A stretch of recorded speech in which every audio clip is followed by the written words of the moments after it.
Hey guys, I finally picked up my Switch 2, waiting in line for a couple of hours. Thanks for my wife being able to do that for me. We picked up a bunch of the first party accessories and I wanna go over and unbox all of them. This is gonna be a long one, buckle up. I will have it timestamped down below. Just to let you know here, I purchased all of this with my own money, so you know where my bias is, and I'll have links in the description for all of the pricing and availability. It's not all positive. I'm gonna be critical of all of the accessories here that I go over. In the end, I'll give you my verdict.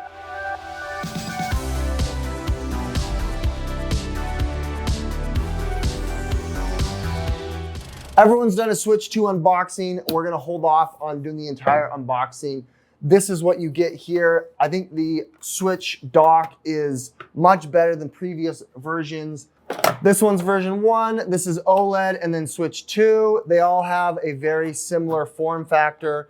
I really like how you've got the fan and ventilation of the Switch 2 because it does get very hot. The difference in the OLED, I think, was a nice incremental increase, and the addition of the wired in LAN cable was fine. These USBs are USB 2.0s. They're not very strong or capable, and they're the same as on the dock. Form factor is pretty straightforward. They all have kind of their own unique take. It's definitely a welcome change here, allowing you to be able to charge. I like how there is a slight clearance, so it can rattle, and it does have the thermal dissipation, I think, is nice as well. The Joy-Con unboxing is pretty straightforward. Inside the box here, you've got your Joy-Cons. If you have multiple Joy-Cons, having a Joy-Con charger dock, I think, is fun. This one is LED. I did a separate review on it. The Joy-Cons are a much larger profile than the previous. My hope is that there isn't Joy-Con drift. With the thumbsticks, you can see that they're larger. I like the diameter, how it's bigger. ABXY is about the same. The plus, the home button's about the same as well. Larger battery, easier connectivity. The bumpers are more defined as well. And you do have that mouse integration here. Your bumpers and your triggers are larger, and I just think that's a much warmer welcome here, including a new and improved connection. Instead of having these guide rails, which actually deteriorated over time, and you've got the contact point down here, which the copper coating would deteriorate. So these actually don't charge anymore, even though these were the special edition Pikachu and Eevee version. I think they're a nice warm welcome. Here's what the little extender wrist grips provide. It kind of just locks in there and press fits. This is supposed to be used for the mouse because you got this nice silicone pad on this side and that to be able to use this as your mouse. It's got a nice wrist strap that's long and fits a wide variety of wrists, but it doesn't give you an additional accent or functionality of the bumpers like the other ones in the previous edition did. As you can see, for the Pikachu and Eevee, it had kind of an offset color, but the guide rail system was finicky and did make the controller bigger and a little bit more rounder, kind of completing this symmetrical look, and it extended the buttons and allowed you to be able to see. I like this if I'm going to be using something that's a little bit more ergonomic. I don't like how half moon this is and it just cuts off right there. And the reason why they're doing that is because they want to have a flat surface so you can use the mouse for those mouse functions. Okay, let's go over the charging grip. This is what frustrates me the most. For the grips that used to come free with your OLED that had a charging dock, they're almost exactly the same in nature. You can see the kind of opaqueness. This is the Switch 1. This is the Switch 2. You've got the same function where it's got the lights that kind of reflect through and show you which controller you are. Here it gives you a little bit more ergonomic grip here around the edges, and it does have the connection for the USB-C. It doesn't give you extra ergonomics like around the edges like this did. It's got this full like maybe 3/4 of a grip, whereas this is a half of a grip. Placing them in here is pretty straightforward. It just kind of magnetizes into it, and I don't like it. I played, before I got my Pro controller, I played Doom on this, Doom Eternal, as well as Breath of the Wild, and it just wasn't comfortable. You don't have the full grip all the way around. You're kind of cut off. I wish there was a little more separation between here and here, but you do have the ability to have these extra buttons, which can be programmed in the software, which I think is kind of fun. But other than that, I mean, I don't know if it's worth it. You can charge through right here once it's plugged in. Again, free is better than not. The Switch OLED came with this for free. They even updated it here. The first Switches that came out didn't come with the charging, but the OLED did. And so going from free to now an extra 40 or 50 bucks is kind of frustrating. I like how there's extra separation from the Joy-Con, giving you a nice, more ergonomic grip on the bottom here. Whereas on the Switch 2, you don't have that. Your fingers kind of have to like bend in more and it doesn't fit as ergonomically around your hand. So that's my biggest gripe here for the charging grip. Okay, let's go over the Pro Controller. This is my favorite of all of them. I think the Pro Controller has been the best upgrade, despite the price point being about the same. It's a little bit more, but if you factor in inflation and whatnot, it's probably the same amount. I really like how it's got these two different materials here. This is a very, very soft polycarbonate, almost like silicone. Then you've got your very durable polymer material. The buttons are nice and soft to the touch. They do travel. They're nice and clicky. Although I wish the wingtips were a little bit longer here. They're trying to match the profile, but this seems to be a smaller profile here on the back from one year to the next. This was a little grip that I purchased third party, but the Pro Controller I gamed on, I never had any controller drift with the Pro Controller since I bought it. But as you can see, the thumbsticks are super worn out. They're starting to push off. The silicone is separating from the plastic. The buttons are still nice and clicky, and it's a very viable option. I never liked how the wingtips weren't as long. It seems like on the Pro Controller 2 grip, it is a little bit longer here, but in general, I think this controller is smaller. My hands, you have to have like this triangular or hexagon kind of a feel when you're playing. And I feel like these wingtips needed to flare out just a little bit more like they did on the Switch Pro Controller. Battery is supposed to be larger. You do have the extra GL and GR buttons, which are fun on the back, which can be customized. They have nice travel and clicky, and connection is no problem and just about the same. You do have Amiibo support as well. And my favorite are how much larger and how soft and floaty these analog sticks are. I find it to be a nice addition. It feels like the sticks are a little bit larger as they protrude from the unit than last year. And you also have now a 3.5 millimeter jack support on the bottom here, which is nice, as opposed to having your controller number there on the bottom. That's now up here on the top, which is interesting.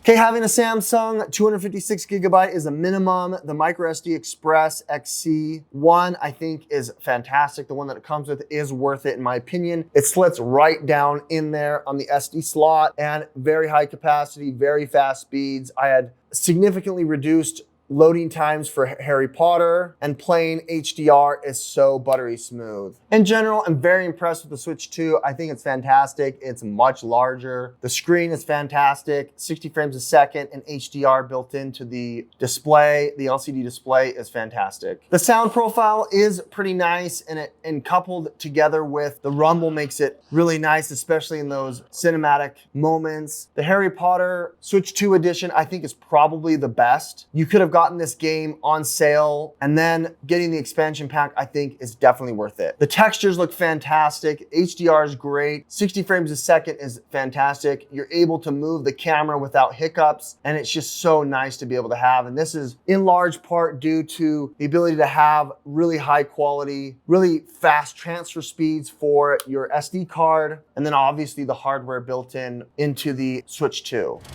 Unboxing the camera is pretty straightforward. It looks like it's reinforced and protected on the inside. Here's pretty much everything in the box. You've got the unit itself. It's actually much smaller than I thought. It fits in the palm of your hand. It's not very large, and it doesn't extend out. It's probably got, 4 to 6 inches in height. So placing this on a TV stand is kind of awkward because you're gonna get a weird angle. It'd be nice that it could fit on top of your TV. It's USB Type-C, so it plugs down in here. You've got this stand here that is metal, probably anodized aluminum. You've got a nice silicone pad here on the bottom and a weighted base here as well. USB Type-C is pretty long, the cable, but the only actual viable port that it plugs into is directly on top of your Switch. It's just kind of weird because it gives you a longer profile. So if you have kind of this minimalist TV stand and you want to put this into it, you kind of have to set it on its side or on its front in order for it to place it in a discrete place.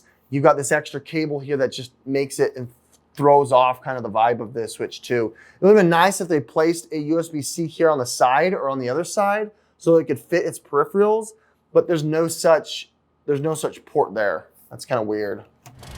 Unboxing is pretty straightforward here. Packaging and the content, not too bad. You got each individual color-coded Joy-Con wheel. Coming up close, you're very plasticky in nature. They're a little bit heavier than some of the other ones out there in the market. You can feel this nice ergonomic grip all the way around here, but it is polycarbonate material. On the backside, you've got your tried and true kind of matte colored plasticky look that you'd notice with those chamfered edges on the dock. And then you kind of got this, entire circular thing that comes up to this little black mark that's kind of interesting with the really shiny plastic on the inside that allow to be able to press fit and grip onto your Joy-Cons. You do have some silicone in there to be able to press and hold it in there, no problem. You got the different plus minus distinction. You've got this cool little plastic part that will show which player you are. And then you have these extended buttons here on the back that allow you to be able to use the bumpers as well. It's identical on the left and right, as you can see, and you do have a little lip here on the bottom for when you can take out the Joy-Con if you're done with it. Placing them in here is very straightforward. You kind of just press fit it in there. It goes from the top to the bottom. So actually some of the attachment is obscured. There is this little slot in there where you're going to be placing the Joy-Con in and down, and then it kind of press fits in there. I really like this little opaque plastic to kind of show you which controller it is that you've connected to. You can see I've got both controllers connected. Each one of them is separate, showing you which player you are. Showing you here, a first player and second player respectively can be easily identified on the controller. Other than that, it is a little bit small for my hand because I've got larger hands, but I think these bumpers are also a little bit clumsy here. Your fingers kind of run into these edges that don't quite make sense. I do like, however, it's got this angled grip, so it is comfortable in the hand for you to be able to grip all the way around this. It's fun to be able to have this as motion control, to be able to simulate that you're playing in a go-kart. But I think there's a bunch of other third parties out there that are cheaper in price, yet give you the same outcome than what Nintendo has provided.